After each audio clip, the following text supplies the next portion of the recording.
Welcome to ASPN academy. இது TNPSC toppers series கொஸ்டினில் part 28 video தான் இன்றைக்கி நம்ம பார்க்க போகிறோம். ஆல்ரெடி 27 பார்ட் வரைக்கும் உங்களுக்கு போட்டாச்சு. அதில் 270 கொஸ்டின் வரைக்கும் உங்களுக்கு கவர் பண்ணியிருக்கேன். நீங்கள் இந்த குரூப் 2 எக்ஸாம் போகிறதுக்கு முன்னாடி என்னால் எவ்வளோ முடியுமோ அந்த அளவுக்கு நான் பார்ட் உங்களுக்கு கண்டினியூஸாக கொடுத்துட்ருக்கேன்.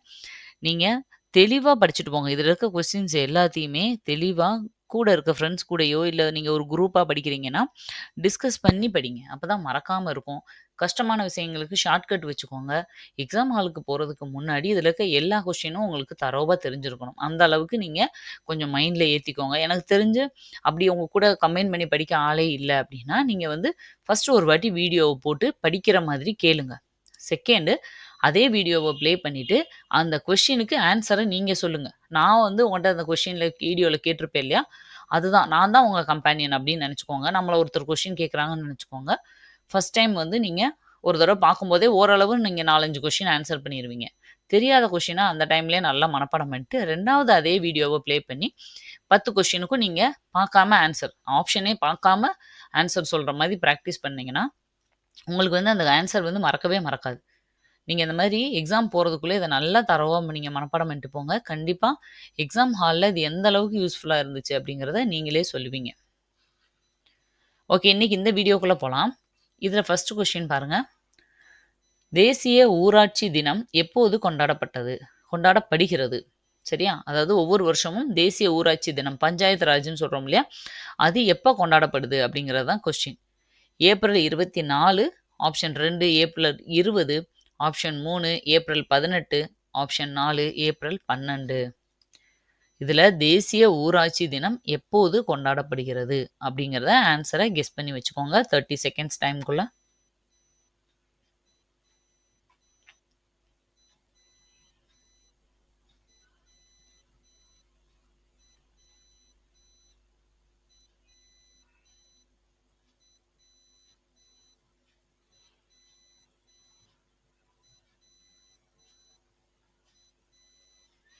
ஓகே, இதுக்கான சரியான விடை என்னன்னு பார்க்கலாம். ஏப்ரல் 24 அப்படிங்கிறது தான் சரியான விடை. பஞ்சாயத்து ராஜ் அப்படிங்கிறது காந்தியடிகள் கொண்டு வந்தது. அவர் தான் அந்த பேரே வச்சார். ரொம்ப முக்கியமான ஒரு இது நம்ம பாலிட்டியில். நீங்கள் பஞ்சாயத்து ராஜ் பற்றி தெரிஞ்சுக்கணும். அதுக்காக போடப்பட்ட குழுக்கள் பற்றி எப்போ பாரு கொஷின் கேட்டுக்கிட்டே இருப்பாங்க. அந்த 4 குழுக்கள் எல்லாத்தையும் தெளிவாக தெரிஞ்சுக்கோங்க. தேசிய ஊராட்சி தினம் கொண்டாடப்படுறது ஒவ்வொரு வருஷமும் ஏப்ரல் 24. நம்ம சிவிக்ஸில் உள்ளாட்சி அமைப்பு மற்றும் ஊரகம் நகர்ப்புறமும் ஒரு லெசன் இருக்கும். அதுலேருந்து தான் இந்த கொஷின் கேட்டிருக்கேன். ஓகே, நெக்ஸ்ட் செகண்ட் கொஷின் பாருங்க. அயனியாக்கும் கதிர்வீச்சின் அளவினை கண்டறியும் சாதனம் எது? Option 1 lactometer, option 2 speedometer, option 3 dosimeter, option 4 barometer. இந்த 4 இதில் எது ரேடியேஷன், ஓகேவா, கதிர்வீச்சோட அளவை கண்டறியறதுக்கான சாதனம்? ஆன்சர் நீங்கள் கண்டுபிடிச்சிட்டிங்கன்னா மற்றதெல்லாம் எதுக்கானது அப்படிங்கிறதையும் ஆப்ஷனில் இருக்க மற்ற 3 இதுக்கும் கொஞ்சம் ரீகால் பண்ணி வச்சுக்கோங்க.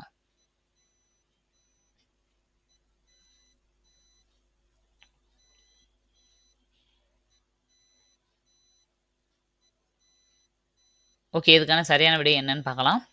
டோசிமீட்டர் அப்படிங்கிறது தான் சரியான விடை. டோசிமீட்டர் தான் அந்த கதிர் இயக்கத்தோட அளவை அளக்கிறதுக்கான ஒரு இது. சரியா? அப்போது லாக்டோமீட்டர் எதுக்கானது? பாலோட தன்மையை அளக்கிறதுக்கு தான் லாக்டோமீட்டர்.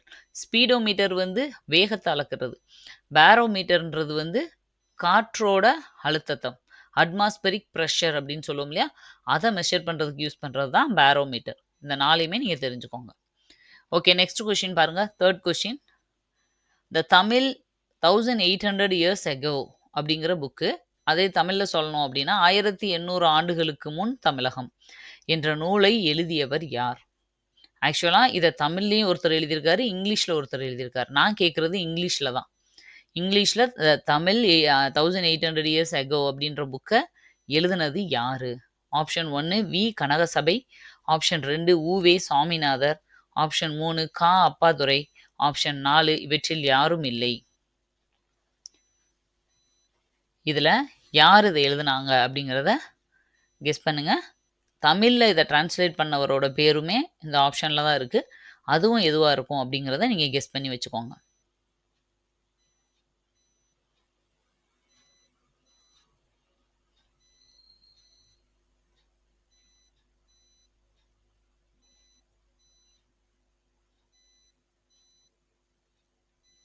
இதுக்கான சரியான விடை என்னன்னு பார்க்கலாம்.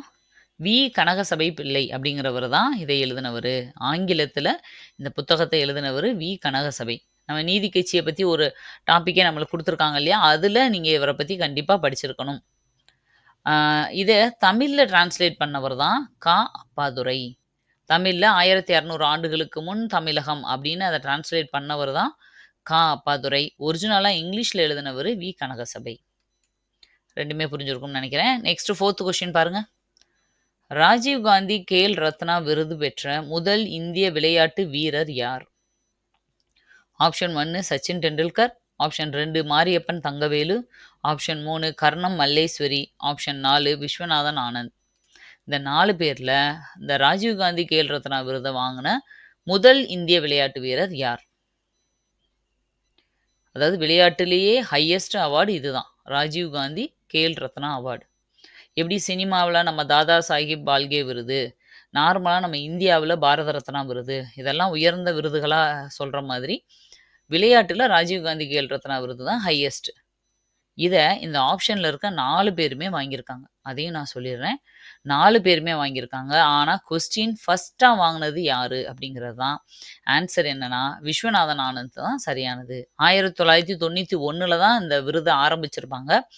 ஆரம்பித்த உடனே முதல்ல வாங்கின அப்போ கிராண்ட் மாஸ்டராக இருந்த செஸ் இதில் கிராண்ட் மாஸ்டராக இருந்த விஸ்வநாதன் ஆனந்த். ஓகேவா? அதுக்கப்புறம் இப்போ வரைக்கும் எல்லாருக்குமே கொடுத்துருக்காங்க. நிறைய விளையாட்டு வீரர்கள் இதை வாங்கியிருக்காங்க. இந்த ஆப்ஷனில் இருக்க 4 பேருமே வாங்கியிருக்காங்க.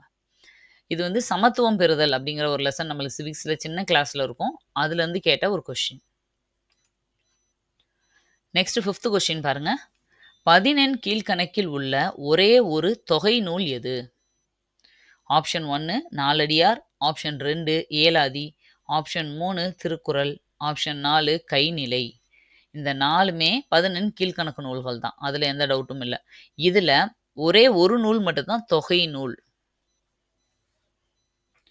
இதில் தொகை நூல்னா என்ன அப்படிங்கிற அர்த்தம் தெரிஞ்சிட்டாலே நீங்கள் ஈஸியாக ஆப்ஷன் கண்டுபிடிச்சிடலாம்.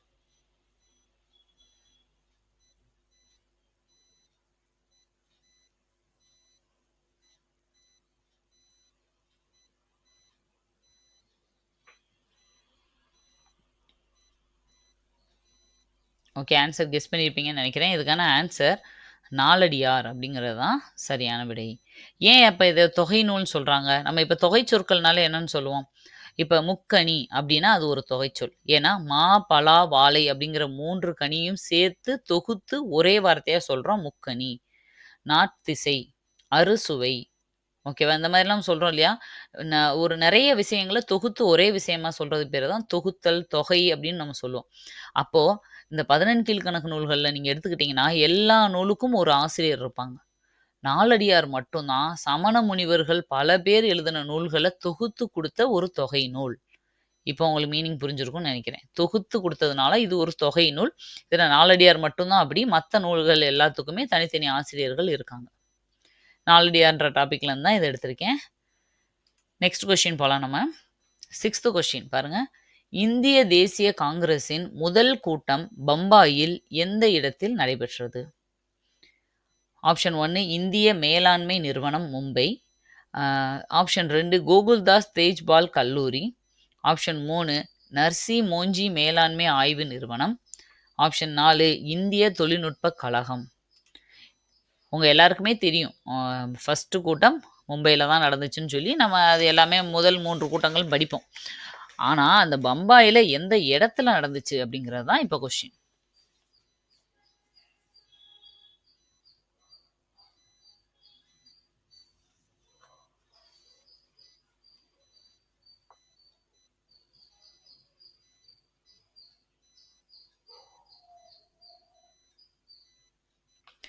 இதுக்கான சரியான விடை பார்ப்போம். கோகுல்தாஸ் தேஜ்பால் கல்லூரி அப்படிங்கிறது தான் சரியான விடை. அந்த காலேஜில் தான் மும்பையில் ஃபஸ்ட் டைம் எப்போ 1885 டிசம்பர் 28 பம்பாயில் முதல்ல WC பானர்ஜி தலைமையில் இந்திய தேசிய காங்கிரஸோட கூட்டம் நடந்திருக்கும். அது பர்டிகுலராக எந்த இடம்னா கோகுல்தாஸ் தேஜ்பால் கல்லூரியில் தான் இது நடந்திருக்கும். கிட்டத்தட்ட ஒரு 72 பேர் கலந்துட்டு இருப்பாங்க. அடுத்த செகண்ட் மாநாடு 1886 கொல்கத்தாவில் தாதாபாய் நவ்ரோஜி தலைமையில் நடந்திருக்கும். 3வது மாநாடு 1887 சென்னையில் பக்ருதீன் தியாபிச்சி தலைமையில நடந்திருக்கும். இதெல்லாமே உங்களுக்கு தெரியும். இந்திய தேசிய இயக்கம்னு நம்மளுக்கு ஒரு தலைப்பு இருக்கு. அதுக்கு கீழ இதெல்லாமே நீங்க தெரிஞ்சிருக்கணும். ஓகே, நெக்ஸ்ட் 7th கொஸ்டின் பாருங்க. An Uncertain Glory India and its Contradiction 2013 என்ற நூலினை எழுதிய ஆசிரியர் யார்? ஆப்ஷன் 1 பாருங்க, அமர்த்தியா சென். ஆப்ஷன் 2 ஜீன் ரஸ். ஆப்ஷன் 3 1 மட்டும். ஆப்ஷன் 4 1 மற்றும் 2. ஏன்னா சம்டைம்ஸ் ஆப்ஷன்ஸ் இந்த மாதிரிலாம் செட் பண்ணுவாங்க. அதுக்காக தான் உங்களுக்கு நான் அப்படி கொடுத்துருக்கேன். இதில் இந்த புக்கை எழுதுனது யாரு?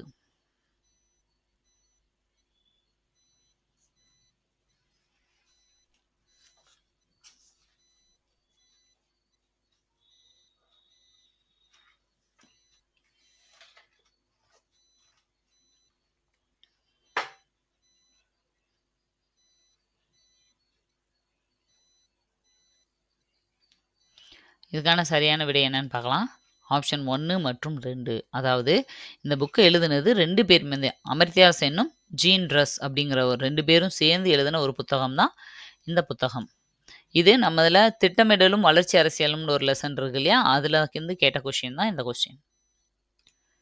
Okay, next question 8th question பாருங்க. மன்னன் மகேந்திரவர்மன் எழுதிய நகைச்சுவை நாடகம் எது? Option 1 Amuktamalyada. Option 2 Harihara Sudham. Option 3 Abhimanyu Sundari. Option 4 மத்த விலாச பிரகாசனம். இந்த 4 இதில் மகேந்திரவர்ம பல்லவன் அப்படின்னு நம்ம படிச்சிருக்கோம் இல்லையா, அந்த மகேந்திரவர்மன் எழுதின நூல்கள் வேற வேற இருக்கு. அதுலேயும் நகைச்சுவை நூல் எதுன்னு நான் கேட்குறேன்.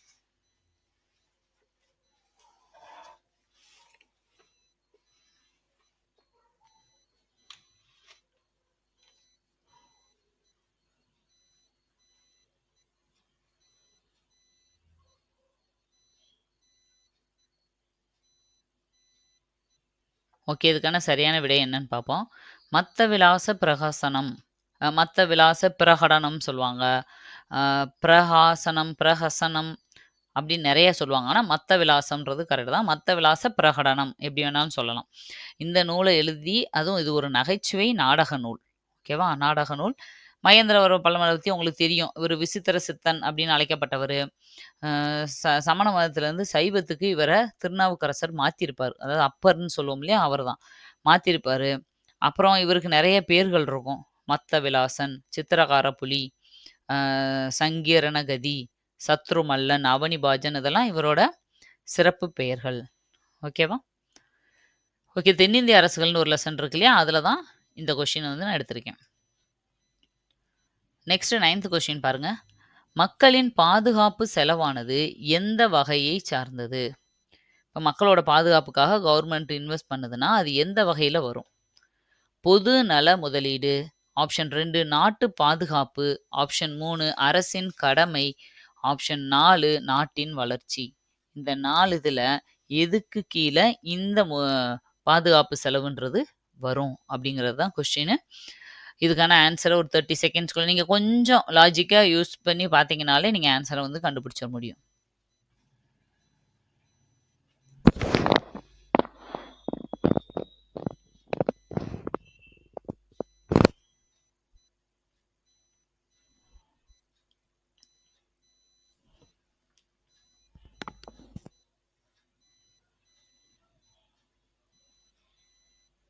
இதுக்கான சரியான விடை வந்து பொது நல முதலீடு. பொது நலம், நாட்டில் மக்களோட பொது நலத்துக்காக இன்வெஸ்ட் பண்ணுற ஒரு செலவு. அதனால தான் இதை பொது நல முதலீடுன்னு சொல்கிறாங்க. ஏன் இதை ஒரு இன்வெஸ்ட்மெண்ட்டுன்னு சொல்கிறாங்க? இப்போ நாட்டு மக்கள் மேலே அவங்களுக்காக இன்வெஸ்ட் பண்ணும்போது என்ன ஆகுது? அவங்களோட பாதுகாப்புக்காக இன்வெஸ்ட் பண்ணும்போது அவங்க ஒரு பீஸ்ஃபுல்லான லைஃப் வாழ்கிறாங்க. அப்போ ஆட்டோமேட்டிக்காக அவங்க வந்து மனசு, அவங்களோட அதாவது ஒரு நல்ல ஒரு நிம்மதியான ஒரு இடத்துல நம்ம வாழ்கிறோம் அப்படிங்கிற ஒரு ஷூரிட்டி கொடுத்த உடனே அவங்க ஆட்டோமேட்டிக்காக நல்லா சம்பாதிக்க ஆரம்பிக்கிறாங்க. அது மூலமாக நாட்டுக்கு டேக்ஸ் கட்டுறாங்க. நாடு ஆட்டோமேட்டிக்காக முன்னேறும். அப்போ கவர்மெண்ட் வந்து இந்த மாதிரி விஷயங்கள் இன்வெஸ்ட் பண்ணுறது அது ஒரு முதலீடு தான். மறுபடியும் அவங்களுக்கு அதுவே லாபமாக அவங்களுக்கு திரும்ப கிடைக்கும். அதனால இதை ஒரு பொதுநல முதலீடுன்னு சொல்கிறாங்க. நம்மளுக்கு எக்கனாமிக்ஸில் தேசிய வருவாயின்னு ஒரு லெசன் இருக்கு இல்லையா, அதுலேருந்து எடுத்த கொஸ்டின் தான் இது. நெக்ஸ்ட் 10th கொஸ்டின் பாருங்க. சொல்லின் செல்வர் என அழைக்கப்படுபவர் யார்? இதுதான் 10th question. Option 1 Hanuman. Option 2 ரா.பி. சேதுப்பிள்ளை. ஆப்ஷன் 3 உ.வே. சாமிநாதர். ஆப்ஷன் 4 இவர்கள் அனைவரும். இதுக்கான ஆன்சர் எது அப்படிங்கிறத 30 செகண்ட்ஸ்குள்ள கெஸ் பண்ணிக்கோங்க. இதுதான் லாஸ்ட் கொஸ்டின். நம்ம முடிச்சுக்கலாம் அடுத்து.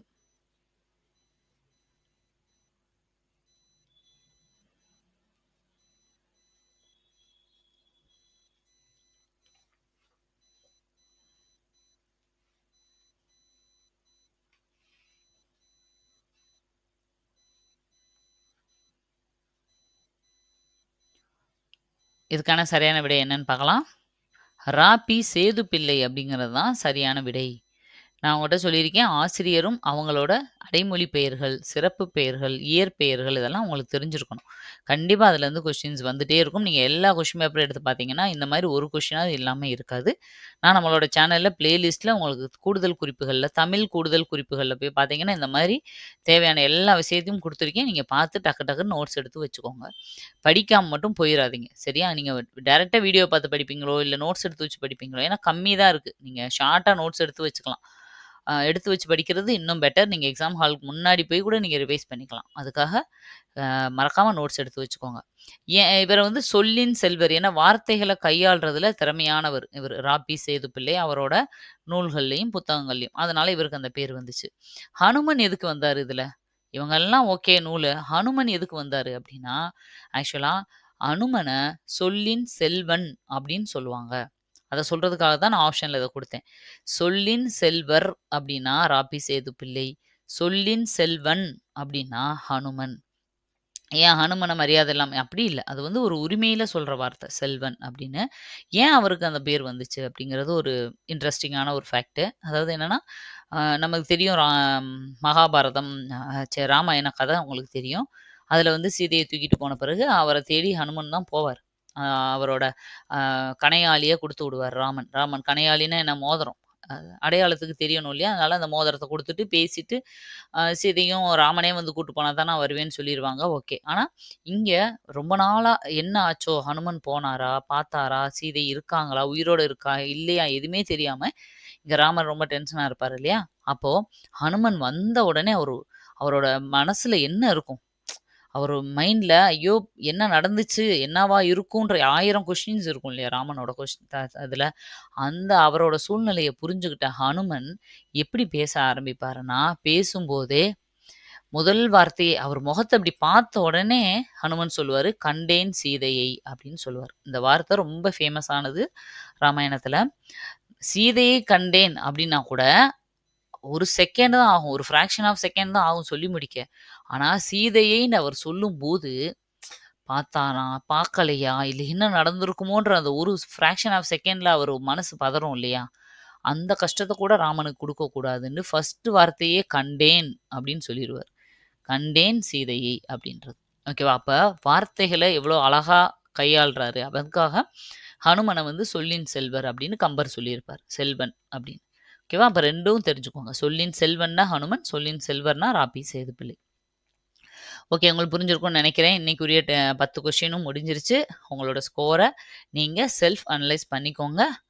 ஆம், அதே மாதிரி நாளுக்கு நாள் அத இம்ப்ரூவ் பண்ண ட்ரை பண்ணுங்க. எக்ஸாம் போறதுக்குள்ள நல்லா தரோவா கம்ப்ளீட் பண்ணிட்டு போயிருங்க. மேக்ஸிமம் எவ்வளோ பார்ட் என்னால போட முடியுமோ நான் போடுறேன். நான் 50 பார்ட்டுன்னு சொன்னா 50 பார்ட் படிச்சா தான் எக்ஸாம்ல நல்லா எழுத முடியும் அப்படியெல்லாம் இல்ல. ஓகேவா? நம்மளால எவ்வளோ மேக்ஸிமம் பார்க்க முடியுதோ நம்ம கண்டிப்பா நான் போட்டுறேன். எக்ஸ்ட்ரா 50க்கு மேல போனாலும் போடுறேன். இல்ல 50 விட கம்மியா இருந்தாலும் ஆனா உங்களுக்கு இந்த பார்ட் இதோட முடிஞ்சிராது. திரும்ப குரூப் 4 எக்ஸாம் வந்துட்டு கால்ஃபாரோ இல்ல வந்த பிறகோ, நான் வந்து இந்த மாரி கொஸ்டின்ஸ் எல்லாம் எடுத்து கன்டினியூஸா திரும்ப போட்டுக்கிட்டே தான் இருப்பேன் உங்களுக்கு. ஓகேவா? அதனால சேனல ஃபர்ஸ்ட் டைம் நீங்க பார்க்குறீங்கன்னா, சப்ஸ்கிரைப் பண்ணி வச்சுக்கோங்க.